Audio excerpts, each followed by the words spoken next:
Good evening. I'm Alexander Rose, the director here at Long Now.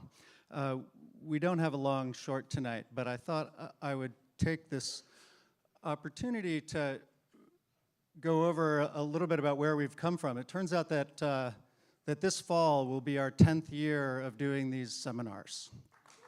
And actually, could we get the house lights up just a little bit? House lights a little bit? Because I actually want to see this. How many of you were at the very first Brian Eno seminar 10 years ago? Well, maybe about 50. Nice, not bad. So as Paul Sappho, who's here tonight and is on our board, has said, this is his favorite conference in that it's just been going for 10 years. Basically, just a very long, drawn-out single conference. So this fall, we'll be hitting somewhere around 120 talks, and about 7,500 people come to them annually, like tonight, but one thing that I think a lot of the people who come to these don't understand or don't see is the other half of our audience. In fact, the other 99% of our audience, we get about 500,000 downloads or views of this through our podcast and the video every year. So it's by far our largest outreach program with Long Now. The way that we pay for this has largely been through all of you members. So how many members are here tonight? So, as you know, you don't purchase tickets to come in every night, but you do pay a monthly membership, and that's what keeps this program going. We also have a series of individual sponsors, most of which are here tonight as well, who also pay for that. And that basically makes, between those two things, that's over half of Long Now's operational budget. So thank you to all of you, our sponsors and our members, for making that happen. I really appreciate it.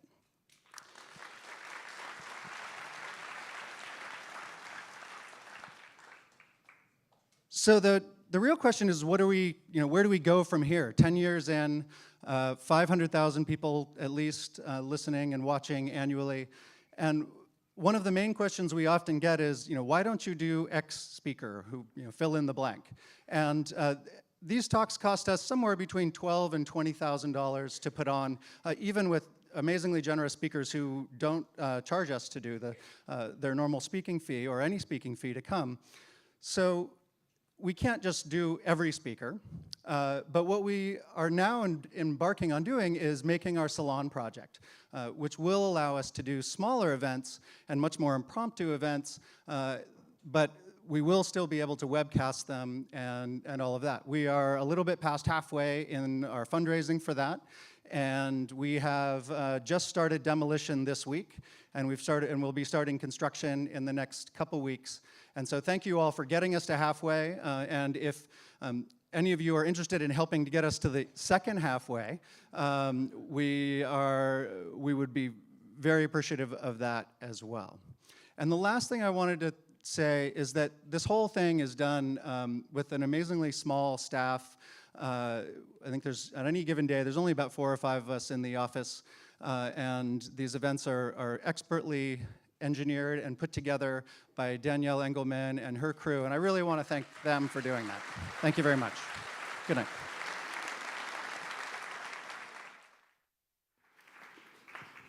Good evening. I'm Stuart Brand from the Long Now Foundation. The idea of the salon is conversation plus fluids, coffee, tea, alcohol, all of them exotic and full of time in various respects. There's a Bristol Cone gin that we're going to be serving, among other things. Our speaker sold this book to me 3 times because I'm listening to it in the car, and then I go get the printed edition and mark the parts I really like. And then the Kindle version I take on the plane, and I come back from that, and I mark the parts in the printed version I really like. And I have to do that because practically every problem I'm working on in various respects, including bringing back extinct species, has solutions buried in what our speaker has gotten into in his lifetime of psychological research. Now, we say the Long Now Foundation, one way we state the goal is to make long-term thinking automatic and common instead of difficult and rare.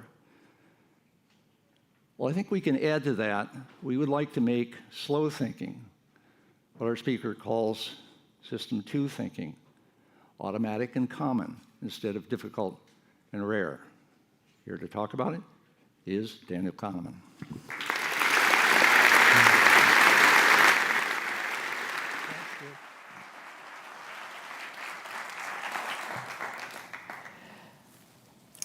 Well, it's a pleasure to be here. It's also a bit of a surprise, actually, in some ways. My book, Thinking Fast and Slow, came out more than a year and a half now, and I'm sick and tired of talking about it. But when Stuart Brand asked you to come and do anything, I suppose, I mean, he hasn't asked me to do many things, but I think it must be very difficult to refuse anything that Stuart wants you to do. And also I was particularly interested because of the tremendous contrast between our temperaments. The Long Now Foundation, as I perceive it, is really, it could stand as a symbol for optimism, not long-range optimism. I mean, thinking big and thinking long and thinking far.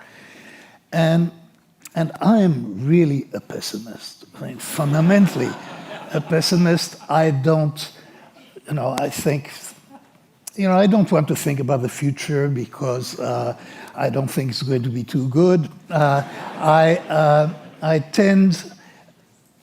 take some pleasure in the fact that I'm very rarely disappointed by anything. I mean, which is, one of the major advantages, I think, of being a pessimist. But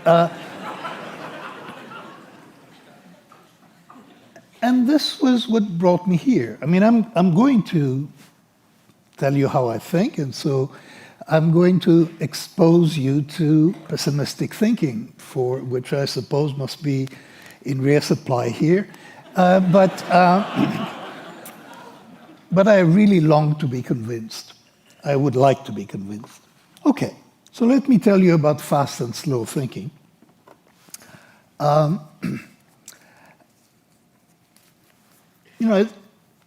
That there are two fundamental ways of thinking, or two fundamental ways in which thoughts come to our minds, is completely obvious. So it's so obvious, actually, that not everybody sees it immediately, and psychologists haven't haven't put a lot of work into that basic idea. But the distinction is very clear, So if you say 2 + 2, something happens to you, and if you say 17 times 24, I always use the same two examples, probably not much happens to you.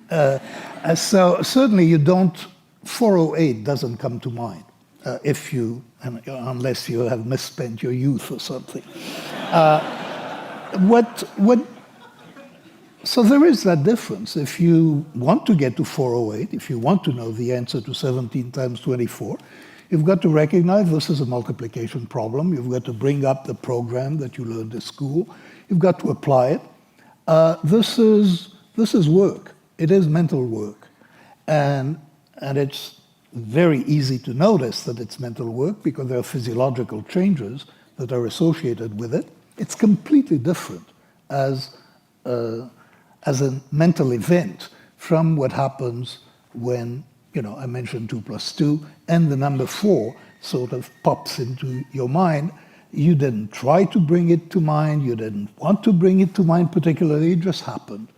So the difference between fast thinking and slow thinking is that fast thinking is something that happens to you primarily, and slow thinking is something that you do. It has elements of intention, it has elements of attention, it has elements of control, and that's the key distinction. Now, when we apply slow thinking, we encounter limitations, and that's a very important contrast between fast and slow thinking. Effortful thinking is our ability to apply effort is quite limited. That is, we really cannot do too many things at once. If they demand effort, we are likely to fail if we try to do too many things at once. So you can compute 17 times 24. You cannot do it while making a left turn into traffic. And you shouldn't try. So and you shouldn't try because you'll fail. And in one or the other of the two tasks, and one of them is much worse than the other. Normally, by the way, we do have a mechanism that prioritizes, so that mostly when we have competition between two tasks and we have to choose, something has to choose, and we actually have a pretty good idea of where that thing that chooses is in the brain. A choice has to be made, and we're very good at that, usually. Not always, but usually we're very good at that. Now, we need effortful thinking to do many things. We probably need it whenever we want to hold two ideas at once and compare them. We can, as you'll see, we can easily handle a single idea or a single very complex idea, a single interpretation, but holding two possibilities at once, like you do when you do a deliberate choice, that seems to require effort. Self-control, which is not slow thinking, but the characteristic of self-control, is that it too demands effort. So that if you're very busy or very tired, your self-control is to some extent depleted. And we know that from many experiments. To give you an example, the way that psychologists sort of preempt the work of System 2 or make the way that we make people, as we say, cognitively busy, is we give them a set of digits to keep in their mind, in their head, and later we'll test them. And while they are trying not to forget those 7 digits, which require some rehearsal and some mental work, we give them other tasks. And it turns out that when you're holding 7 digits in your head, in very obvious ways, your self-control is impaired. So, for example, people use more sexist language when their self-control is impaired. The choices between desserts is somewhat influenced. They're more likely to pick the rich and luscious chocolate cake and less likely to go for the more virtuous fruit salad. That's because normally we control ourselves, and when our ability to control ourselves is impaired, we do what comes more naturally. We yield to temptation. We normally think of ourselves as System 2. We're identified with what we think consciously. We're identified with the things that we choose consciously. When you generate a thought, like computing 17 times 24, you are the author of that thought. We feel some pride in things that just occur to us and happen to us, but the authorship of a thought, the idea that it was produced deliberately, that is a mark of System 2. And I think many of us have a sense, which I believe is erroneous, that when we have a thought that just came naturally, there is reasoning behind it. That is, we could produce the reasons that led to this thought. This is, I think, an illusion that many of us have. In many cases, as I'll try to show you, there is no reasoning behind the thought. There is another process. There is a process that I'll call an associative process in memory. So let me give you another example of System 2 and how it works and how it fails. And that's a puzzle. Anybody who's read the book knows that puzzle. It's the best single example of its kind. And the puzzle is very straightforward. It's a bat and a ball cost $1.10. The bat costs $1 more than the ball. How much does the ball cost? And the beauty of that example is that an association comes to mind. Really, I think everybody has that association. And that's 10 cents. The number 10 cents pops up. Now, that number is wrong, and it's very easy to find out that it's wrong, to convince yourself that it's wrong, because, if it's 10 cents for the ball, then it's $1 and 10 cents for the bat, and then it's $1.20 is total, so something is wrong. The answer is 5 cents. What's interesting about this problem is that 50% of students at Harvard fail it. And they fail it when it's given in a written questionnaire. So what happens to those 50% of people who fail that test? What happens is something really quite interesting.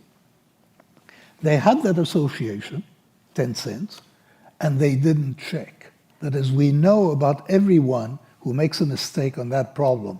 They did not check themselves. An idea came to mind, and they endorsed it.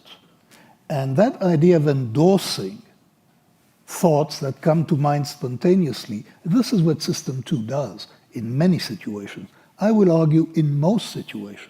It endorses ideas that came from the associative system, which is a system over which we have no control. So this is a case, that particular puzzle. There's a really broad hint that you should check, because the problem is so obvious that if you give the obvious answer, it's very lazy, actually, to give the obvious answer. And that's a characterization I apply to System 2. It tends to be lazy. It tends to operate by a law of least effort.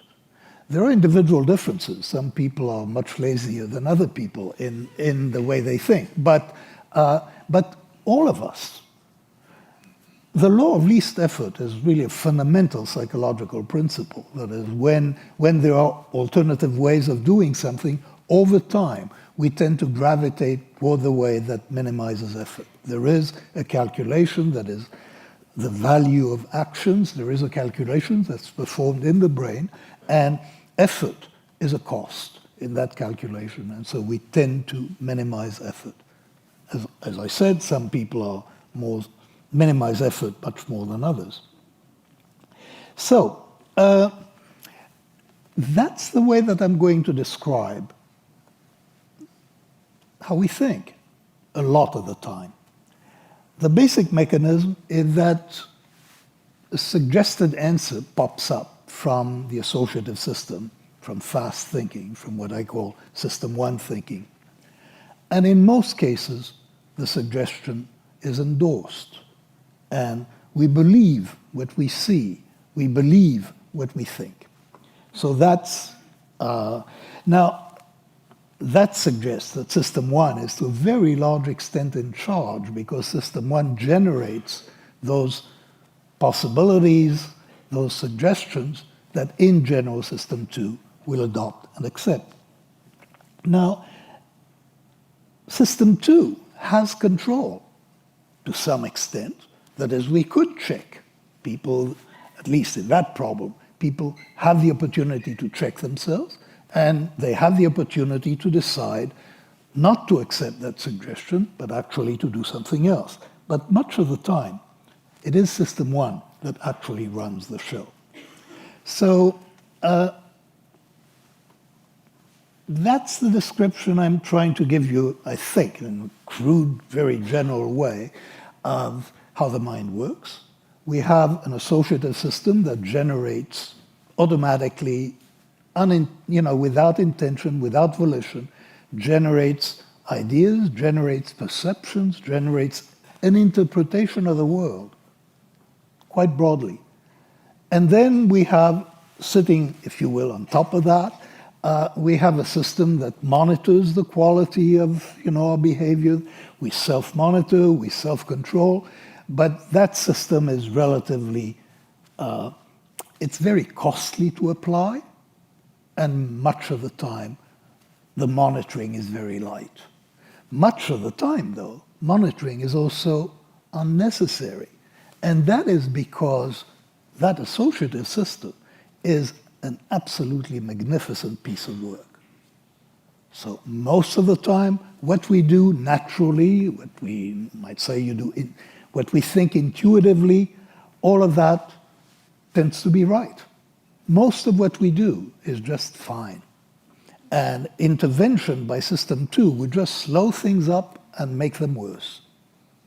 And, you know, all athletes know that very well, that when they start thinking about what they're doing, it disrupts the quality of what they do, because their skill is disrupted by the operation of System 2.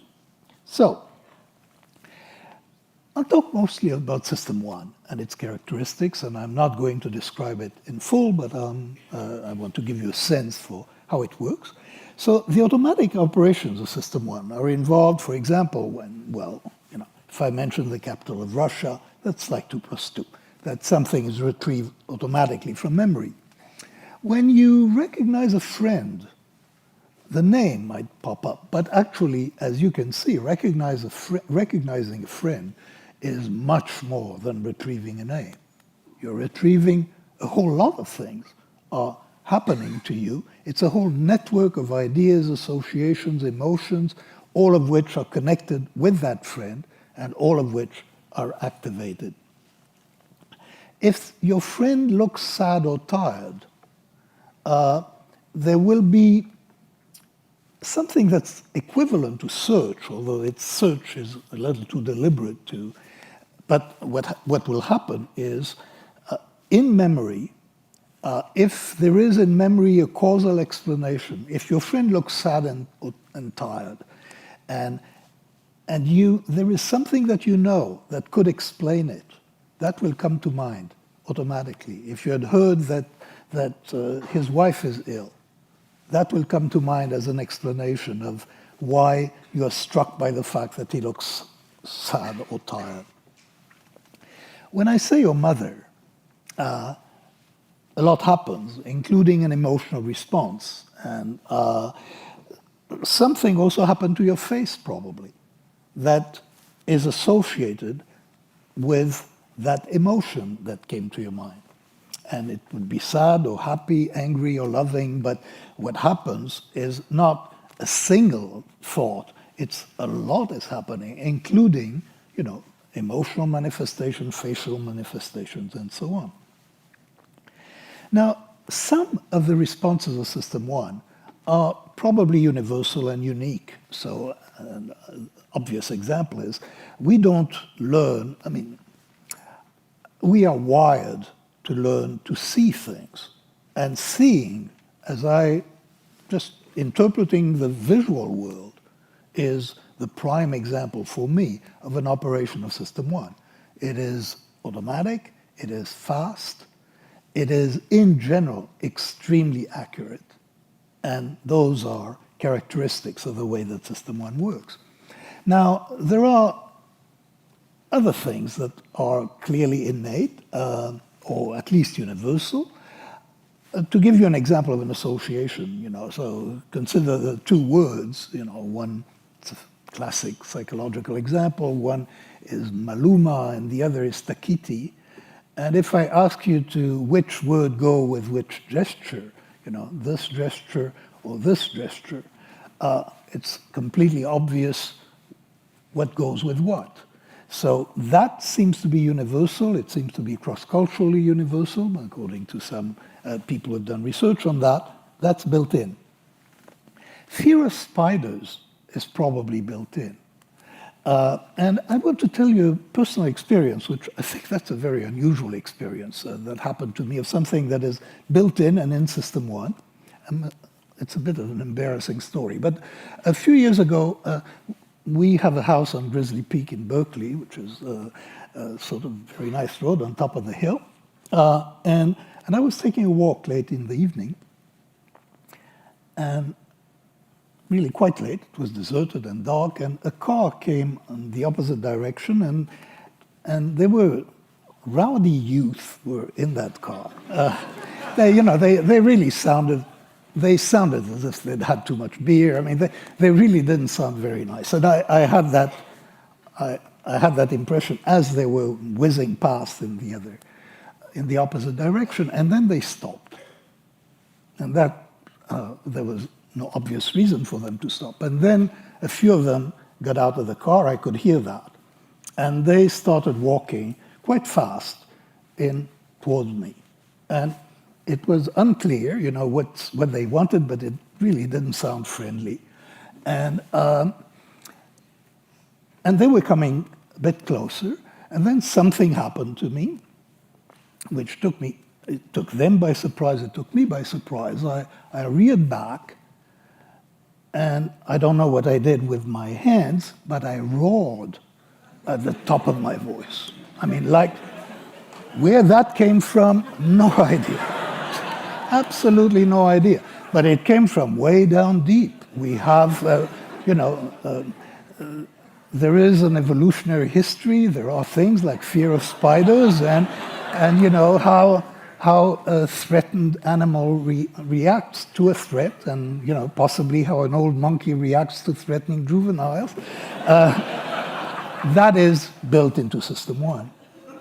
But of course, most of what is in System 1, in associative memory, is learned.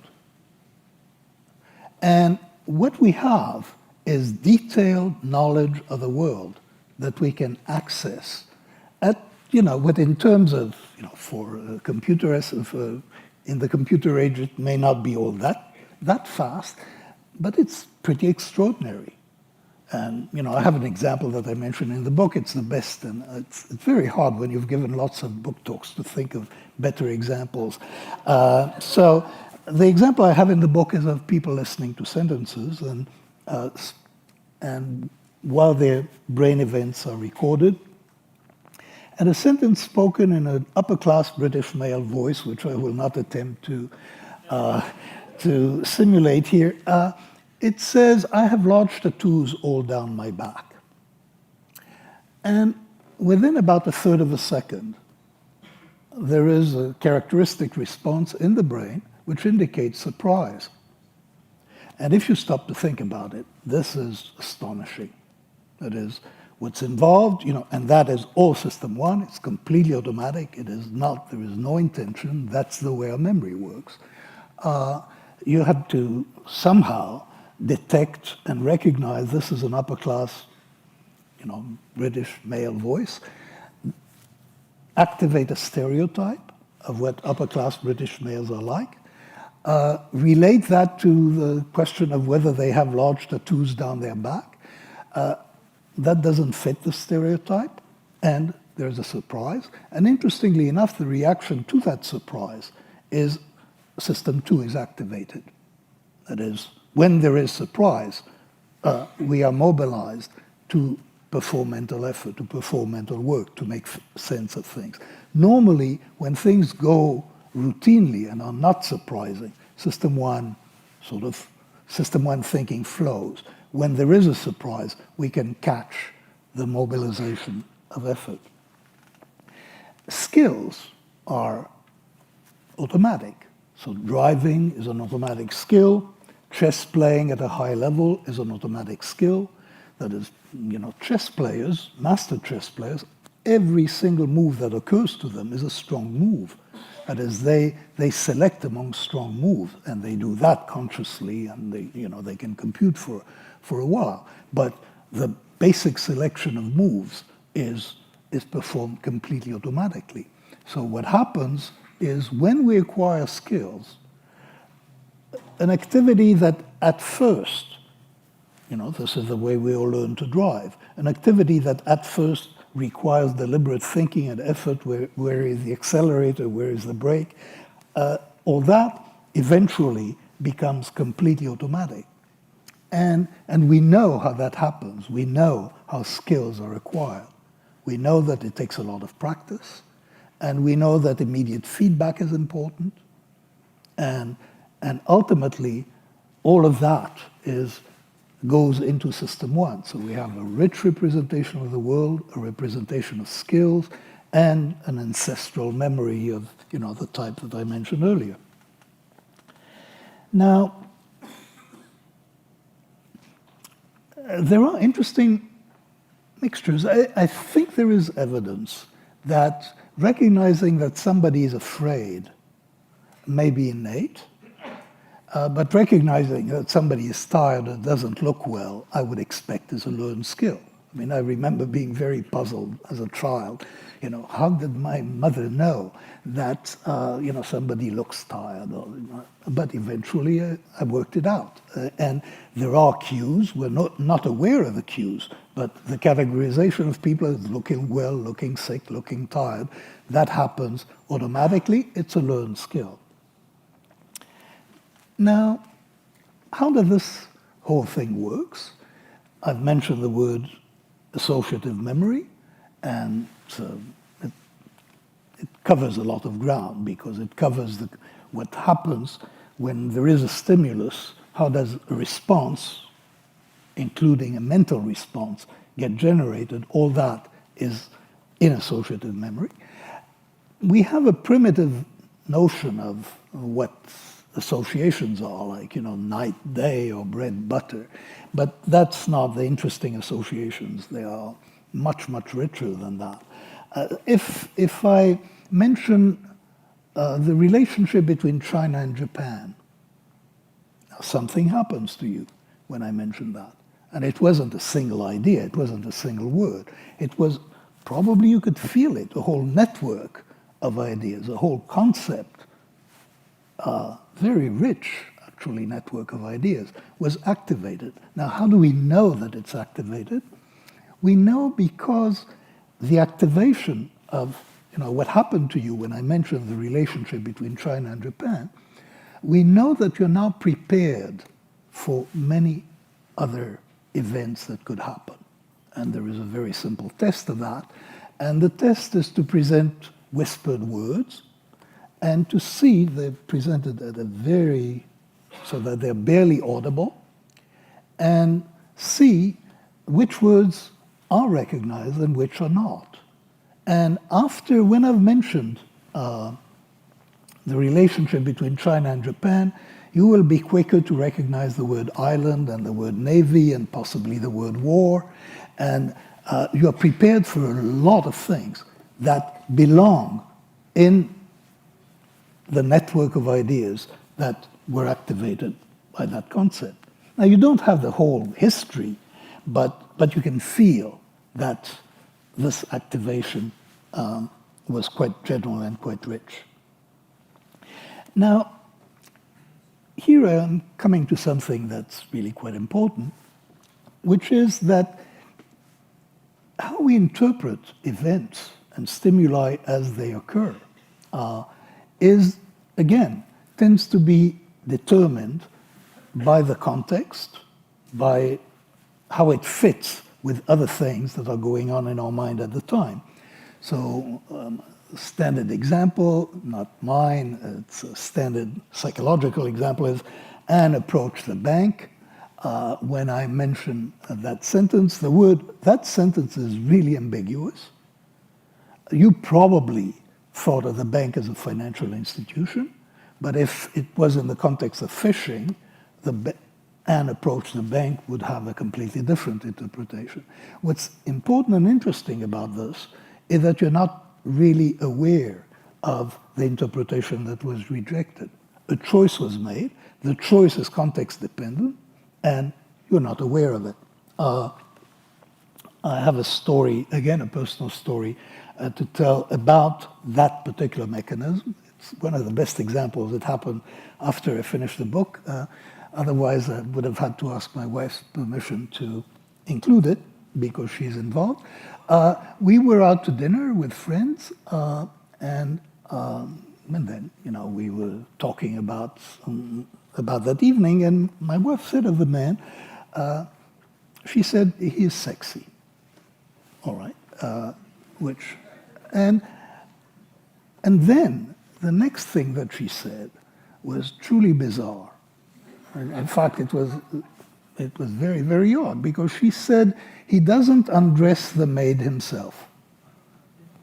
And I thought that's a very, very puzzling remark. And I asked her, what are you saying? What's going on? It turned out what she had actually said, I'm a little hard of hearing, she had actually said he doesn't underestimate himself. Now, this is a rich example because it never occurred to me, and that I think is something that you may recognize in yourselves as well. It never occurred to me to think that if this sentence was so bizarre, probably I misheard it. That didn't occur to me. I knew what she had said. You know, the only question was, why did she say such a thing? And that is a very common occurrence. We accept, you know, what we see, and then we look for an interpretation. We do not question the interpretation in many cases. That turns out to be a fundamental characteristic of the way our mind works, is the fact that, you know, we hear the word and we are not aware of alternative interpretations. This is true in perception as well. When we present ambiguous stimuli, an interpretation is chosen. It's chosen by the mechanism. We're not aware of the choice, and we're not aware of the rejected alternatives. So, what is characteristic of the way associative memory works is that it produces an interpretation of the world that is coherent. And I want to elaborate a bit on what that word coherence means, because there are really two very different kinds of coherence. There is a logical coherence. And logical coherence has to do with operations of reasoning. So that, you know, if you believe that if A, then B, and if you believe that A, then you must believe that B. You know, that's anything else would be incoherent in that sense. So logic is a system of coherence. This is not the kind of coherence that governs system one or fast thinking or associative memory. The relevant concept for associative memory is fit rather than logic. It's things that go together.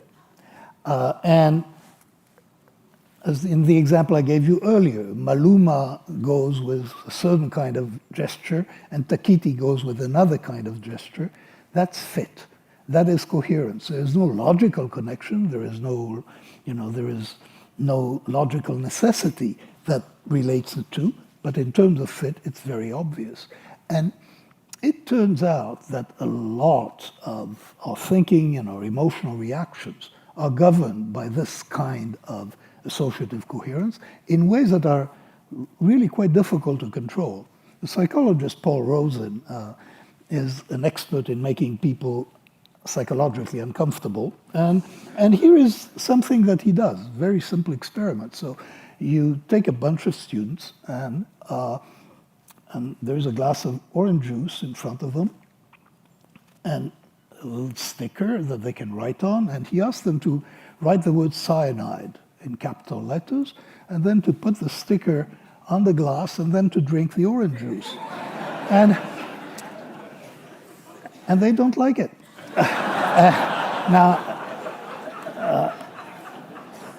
I mean, it gets worse because he also has the example of giving people a comb in its plastic wrapping and asking them to stir milk with a comb, perfectly clean, never been used, intact plastic, right? And drink the milk? Absolutely not. Now, what happens here is there is a connection and there is an associative connection, and it's associative, it's emotional, the orange juice is tainted by the label of cyanide, and in a way, you just don't want to come near it. This is the way that System 1 works. Now, that kind of emotional and associative coherence is, I think, extraordinarily important because it explains our deepest beliefs. You know, when you look around you at what people believe, you know, their religious positions, their religious faith, their political positions, they're really very sure of them. And they think, actually they think that people on the other side are sort of dumb or ridiculous, or how could anyone believe in nonsense like that? That's the other people's belief. Where does this come from? Where does the certainty that we have in our own beliefs come from? Why is it so difficult to change people's minds on issues of faith or political opinion? I mean, you can debate things until you're blue in the face, and basically very little happens, except people getting angry at other people's stupidity. What seems to happen is related, I think, to associative and emotional coherence. Our beliefs come from an association with people that we like and love and trust. That's what they believe. It's very difficult to find any other reason or any other mechanism that would explain why people grow into one religion rather than another, and grow into a religion that they hold with complete confidence, because people know what the truth is. And that sense of knowing what the truth is must come from somewhere, and it's rooted in an emotional and associative history of believing people, trusting people, people telling you, and you're finding yourself believing in what they believe and say. There are other manifestations of associative coherence. One of them is what psychologists call the halo effect. And it's easy to demonstrate by its opposite. For example, the idea that Adolf Hitler loved children and dogs, which is true, by the way, and he was very kind to children and dogs. That is an unpleasant idea. It doesn't fit. And we tend to, our system tends to create a coherent image of people, so that people that we like, if they have one good property, the rest of their properties tend to be good. If we dislike them, we dislike the whole thing. People's attitudes, say, to President Obama. So if you like his politics, very likely you like his voice. If you don't like his politics, very likely you think he has very big ears. And he has a nice voice, and he does have big ears. But the way that we perceive things is associatively and emotionally coherent. And that colors the way that we think about many things. And one of the almost frightening examples of that, I think, is what is called the affect heuristic, which is that people's attitude to things is, people's beliefs about things are determined by whether they like them or not. And I can give you an example of that. Paul Slovic, the psychologist who is introduced this label of the affect heuristic, is interested in people's attitudes to technologies. And there are technologies that people like, and there are technologies that they dislike, and so there are differences in tastes. And a very interesting thing happens, that when you collect people's beliefs about the various technologies, if there is a technology that they don't like, then it has a lot of costs and virtually no benefits. So the correlation between the number of costs that people can think of and the number of benefits that people can think of is sharply negative. In the real world, that's very unlikely to happen that way in general. The choices are difficult because there is a positive correlation between costs and benefits. But in people's mind, that's not the way it works. Now, you take people with a particular technology called, it could be fracking or it could be wind turbines, and you provide people new information about costs that they hadn't thought of before. So they now like the technology less.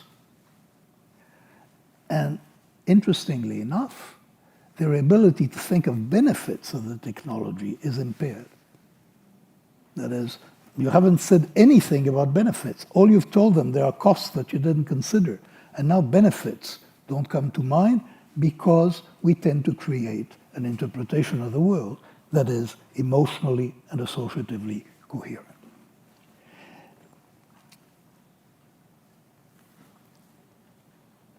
Here is another manifestation of the way the associative system works. And it's a question. And the question is the following logical argument valid? That is, does the conclusion follow from the premises? And the argument is, all roses are flowers, some flowers fade quickly, therefore some roses fade quickly. Is this a valid argument or not? Now, the argument is not valid because it could be that none of the flowers that fade quickly is a rose, so there are no roses that fade quickly. But about 80%, I think, above 80% of students believe the statement is logically valid. The argument is logically valid. What happened? Well, what happened is the consequence is true. So people believe the consequence. That makes them believe the argument that favors the consequence.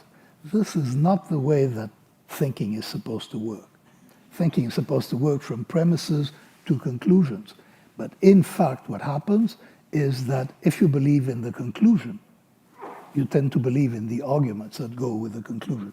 This goes a fairly long way to explaining political beliefs. You believe in the conclusions, and you are inclined to believe in any argument, strong or weak, that is compatible with your beliefs. By the way, it's the same logical structure. It's trivially easy to see it when it's presented in terms of algebra. Then you see the Venn diagrams very easily. Or if the conclusion is false, then you obviously see that the argument is not valid. So there is a really important reason for lesson from this, that people reason backwards. And there is another psychological reason that I want to develop, and I'm coming close to the end of the story. And this is the following. Notice what happened. In that puzzle, you were asked, or students are asked, one question, which is the argument valid? They apparently answer a different question first. And the different question is the conclusion true? And they infer validity from true, and they're absolutely not aware that they're doing this. They answer a different question from the question they were asked. This, it turns out, is a very general mechanism. Now, let me say something in conclusion. Think about what it means for a mind to generate interpretations of the world that are characterized by associative and emotional coherence. Well, that means that the individual with this mind lives in a world that is a lot simpler than the real world, because the real world doesn't have that kind of coherence. Hitler did like dogs and little children. Life is more complex than that. It is more complex than we're inclined to see, and we're not geared to perceive the complexity. Now, following on the other line here of how did we answer the question about the valid argument, that we answered a difficult question by answering a simpler one. This, it turns out, is a very general mechanism. System 1 comes up with answer. System 1 is really stumped. That is, it comes up with answers to questions that it shouldn't be able to answer. And I call that substitution, that you substitute an easy question for the hard one, and it really happens a great deal.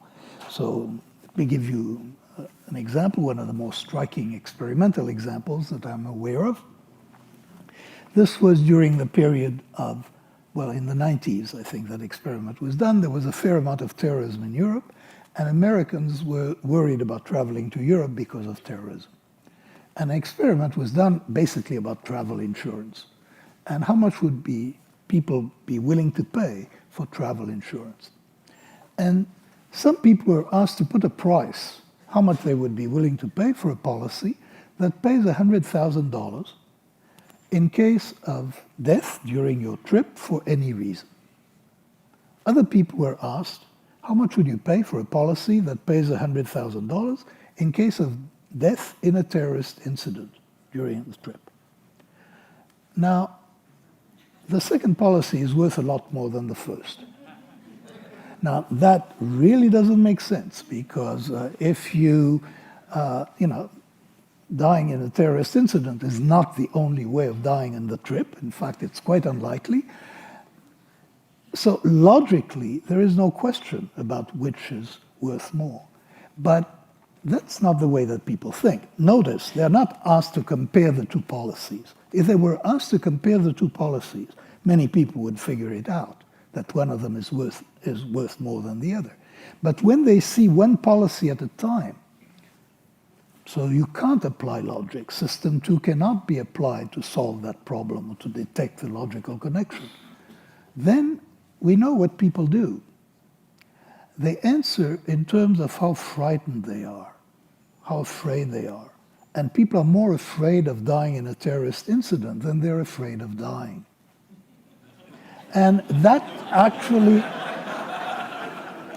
makes perfect sense. I mean, in terms of an association, you have more vivid images, they're more frightening. And if you decide on the value of insurance by answering the question, how afraid am I of this event, then you will pay more for insurance against terrorist incident than for insurance against death. Many of the examples, I did the research on judgment. My book is dedicated to my late colleague Amos Tversky, and we started, more than 40 years ago now. And we dealt with mistakes that people make in statistical judgments or failures to apply statistical judgment. And one of the examples that we had was about a fellow named Steve, and we said he had been sampled at random from the population. And we described Steve as a meek and tidy soul with a passion for detail and relatively little interest in people. And then we asked, is Steve more likely to be a farmer or a librarian? And the answer is immediate. Most people immediately pick up that Steve looks like a stereotypical librarian. I don't know if the stereotype is true. I doubt it, but that's what people do. And they think that Steve is more likely to be a librarian. Now, in fact, people also, if they stop to think about it, would realize that in the United States, for example, there are about 20 times as many male farmers as male librarians. There aren't many farmers and there aren't many librarians, many more male farmers. Steve is actually, as I described it, there are more meek and tidy souls on farms than there are in libraries. That doesn't come to mind. We answer by comparing Steve to a stereotype. And Steve is more like the stereotype of librarians than Steve is like the stereotype of farmers. I will give you one more example just to show you how thoughts that we generate are dominated by associative thinking, and I'll illustrate another characteristic of associative thinking as I do this. And this is an example which I discuss in the book in some detail, actually. It's about a girl, I call her Julie, and she's a graduating senior at a university. And I'm going to tell you one fact about Julie. And the fact is that she read fluently when she was 4 years old. And I ask you what is her GPA? And the interesting thing is, I can't see you because I'm blinded, but all of you have a number. You have a GPA for Julie.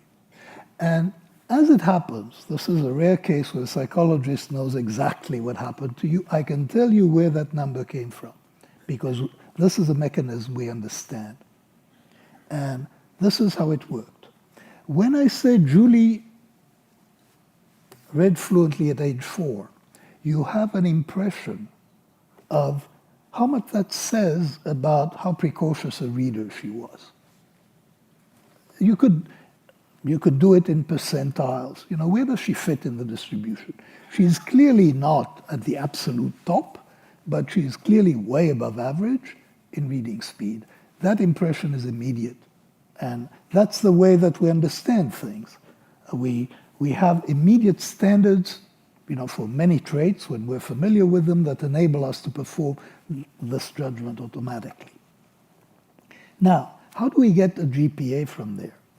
Well, it turns out we also have a sense of the distribution of GPA.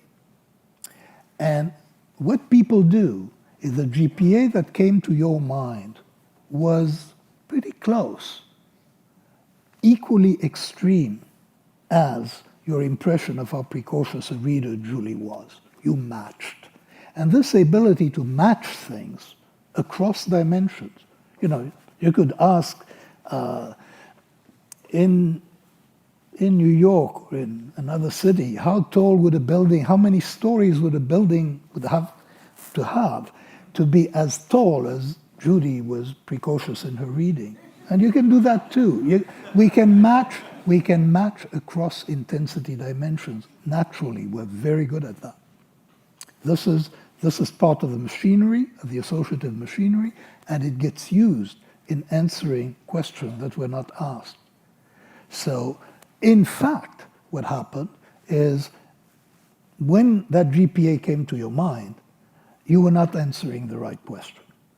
You were answering the wrong question, how precocious was her reading, and you were matching across dimensions to a GPA that is as extreme as your impression was. By the way, statistically, this is completely wrong.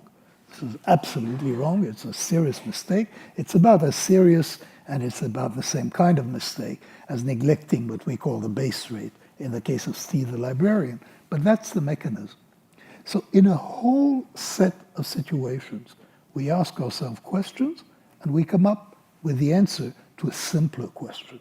It comes up automatically through an associative process. It is not random. We don't answer any old question. There must be a connection between the two.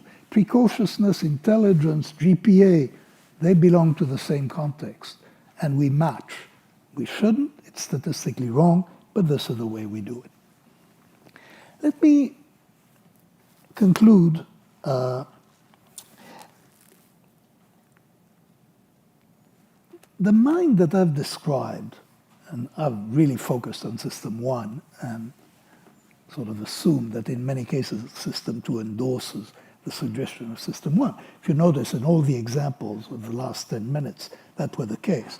We ask a question that sounds like a slow thinking type of question, but people's answers are really dominated by something that happened in their associative memory. The basic analogy is vision. It's the visual system. That is the way I think about it, what guides my thinking about fast thinking, is that many of the rules that apply to visual perception extend in a fairly natural way to the domain of intuitive thinking, to how we think associatively and intuitively.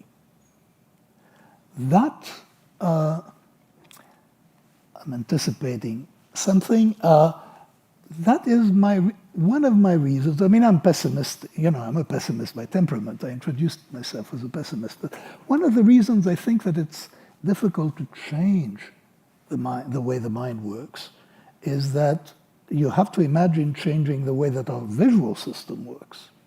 And that is certainly very, very difficult. And I think that changing the way the mind works may not be a lot easier. So that's a story I wanted to tell you. I'm just wondering. I want to give you an example of how that can be applied, because I think that this kind of analysis lends itself to many applications. And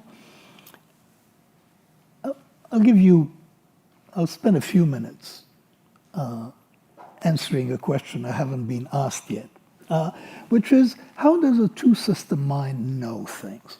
What does it mean for a two-system mind to know things? And I actually anticipated the answer earlier. To know something, in the language, there's a proper definition of knowledge. Somebody said to know that X, if X is true, and the person believes that X is true with high confidence. That's called knowing. That's a definition of knowing. The psychological state of knowing is different. The psychological state of knowing is when no alternative comes to mind. That is, when you have a single alternative that fits, that is coherent with the context and it fits with everything else, and no alternative, then we feel we know whatever it is that we are thinking at the time. In the same way that I thought I knew what my wife had said, when in fact I didn't know it. But subjectively, no alternative came to mind. That's what she had said. In fact, an alternative existed. And the key here is not checking. It's not being aware that an alternative might exist. And that is the case in the perceptual system, and it turns out to be the case in intuitive thinking as well.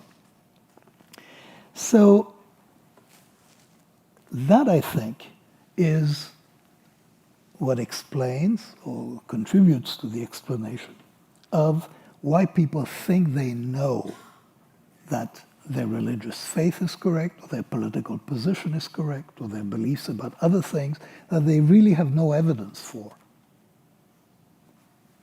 that their beliefs are correct. It's because the intuitive system, the associative system, doesn't deliver an alternative. And in order to modify that system, so we had a conversation with Stuart just before before the lecture. I wish we'd had it earlier. I would have prepared differently. But it's clear that Stuart and Danny Hillis, with whom we were talking earlier, they believe that the mind can change. They believe the mind will change. And that if the mind itself will not change, it can be augmented by instruments that will help us think better. And that's the way that one would think. We know of examples where this kind of augmentation clearly works. We know, for example, that pilots can be trained to fly by instruments. That's a very different kind of flying than flying by the seats of their pants, or by flying by visual perception. Is it possible to imagine augmenting people's cognition by the equivalent of flying by instruments? Fascinating question. I don't have an answer. I mean, my inclination is to be pessimistic, but in this case, I think I'm wrong. I think there will be ways in which we can improve thinking by augmenting it, possibly by suggesting alternatives. So you could imagine, in some situations, that there is a device that whispers in your ears that your interpretation is not the only one. Now, we'd be terribly uncomfortable with such a device. I mean, but there are occasions when you're in an important situation, when it's very important not to make mistakes, when mistakes are costly, that's when somehow you would want system 2 to be more active, and that's where somehow we would need the equivalent of flying by instruments, or at least instrument that would guide us in how to fly and how to think. We're a long way from getting there. Thank you.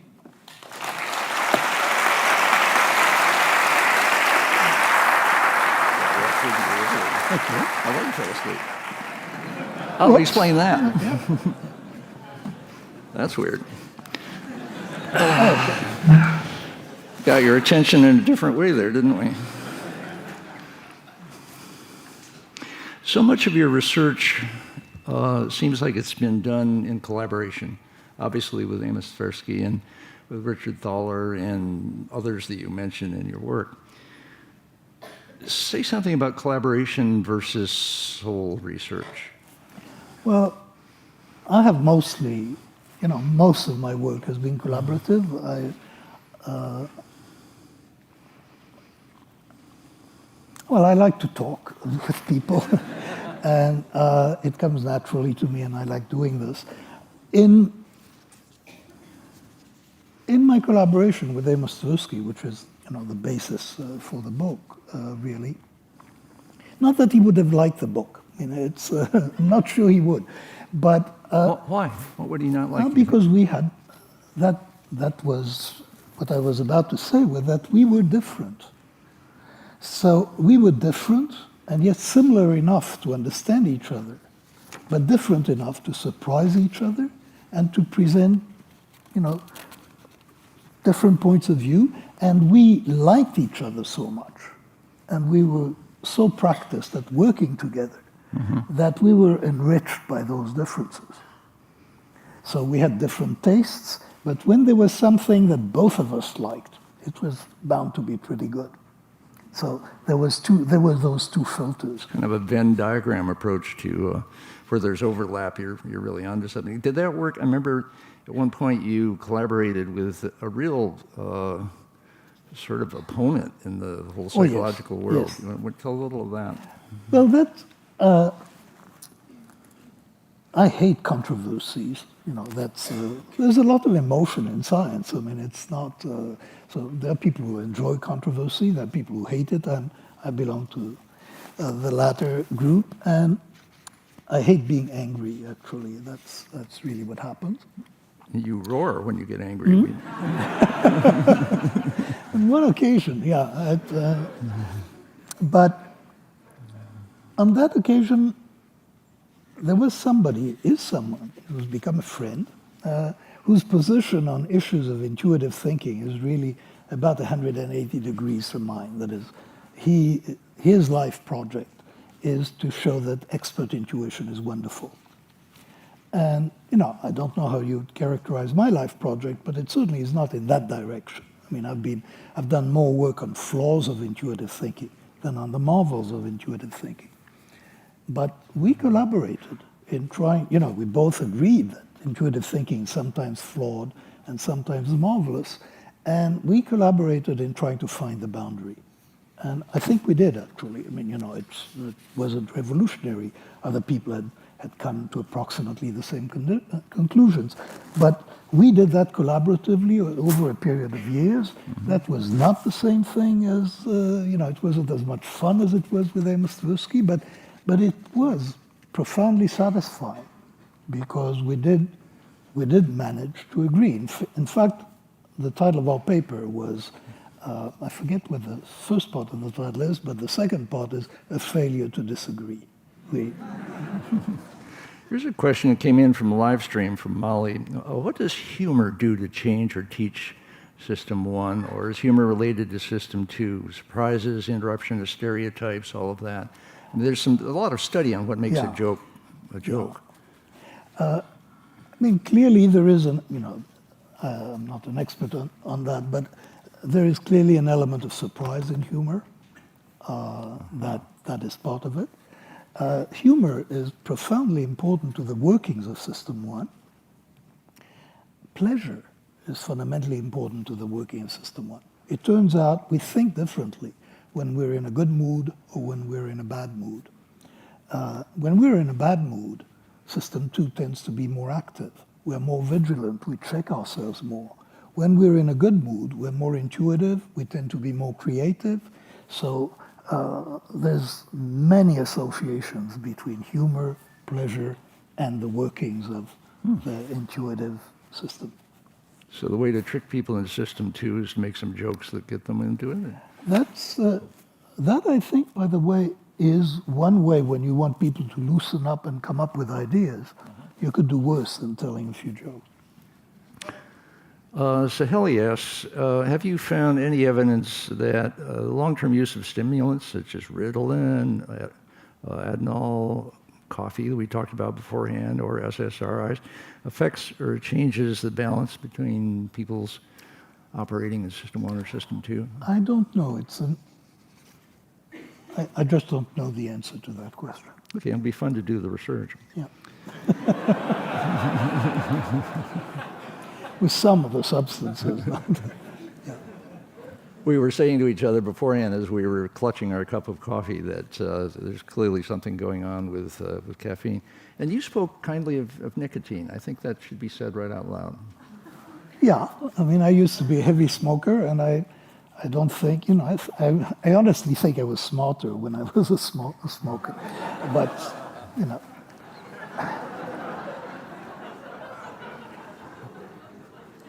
A lot of people's association just got jolted. This is like Hitler loving children and being a vegetarian. Carter asks, big wicked problems like climate change require us to understand the world in new and complex ways.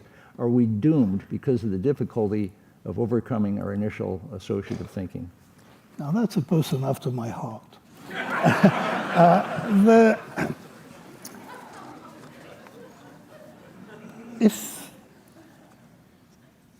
I think this analysis is really frightening when its implications for the reaction to climate change, because my sense is that mobilizing people to action, and in particular to costly action, involves emotion.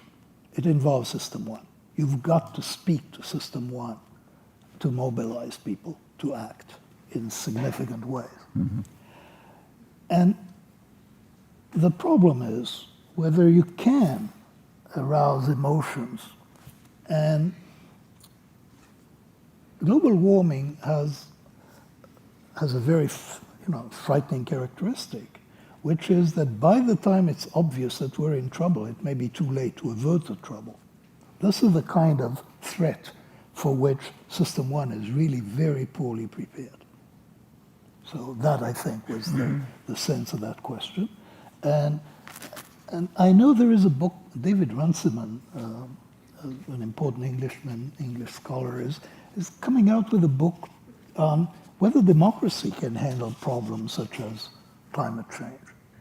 And he raises... That's exactly how I've been framing it. Can democracies handle climate change? It's a century-sized problem, a global-sized problem. Yeah, and it looks as if for dealing with climate change, an authoritarian system such as the Chinese system might actually be better able to recognize a distant threat and take action. What we have in the United States is really quite remarkable what is happening with respect to beliefs in... Nobody can really make a judgment about global change, except the experts. And the experts, most of them, almost all of them agree. But where do I believe in the reality of global change? Of global climate change. It's exactly an example of what I was talking to earlier. I believe in the people who believe in climate change. So you think what other scientists say is probably right? Yeah, and there are other people who say that if somebody, like a preacher they believe in, says not to worry about that, there are other worries, then not to worry. Then there is another problem that arises here, which is we're trained to believe that if there are two opinions, then, who knows? Nobody can tell. That's very insidious. That's, there are two opinions. There are people who are saying the other thing. Now, scientists may know that, there's a huge difference in both in number and in reputation between those who favor one position and those who favor another. The public doesn't. Very difficult. 4 people asked, what happened after you roared? I forgot to tell you. They were very puzzled. And they stopped in their tracks and they walked back to their car. So that's a success story.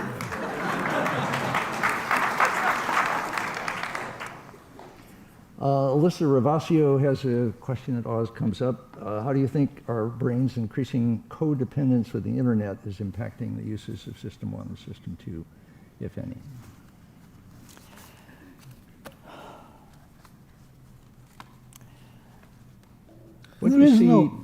What you see is all there is both exacerbated in a way on the internet, where you can see people saying the same thing, but it's also, there's a lot more leakage.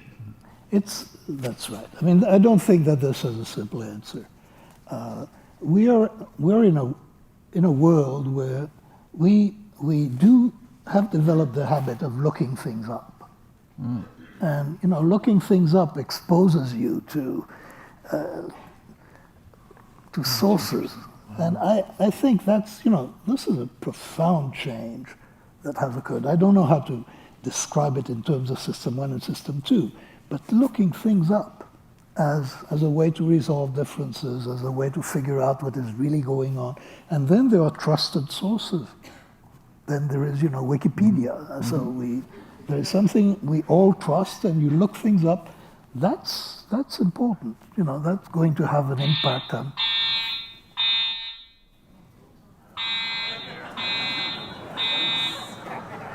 Tell us what's going on with our physiology right now with this alarm. This event was cut a little short by a fire alarm in the building.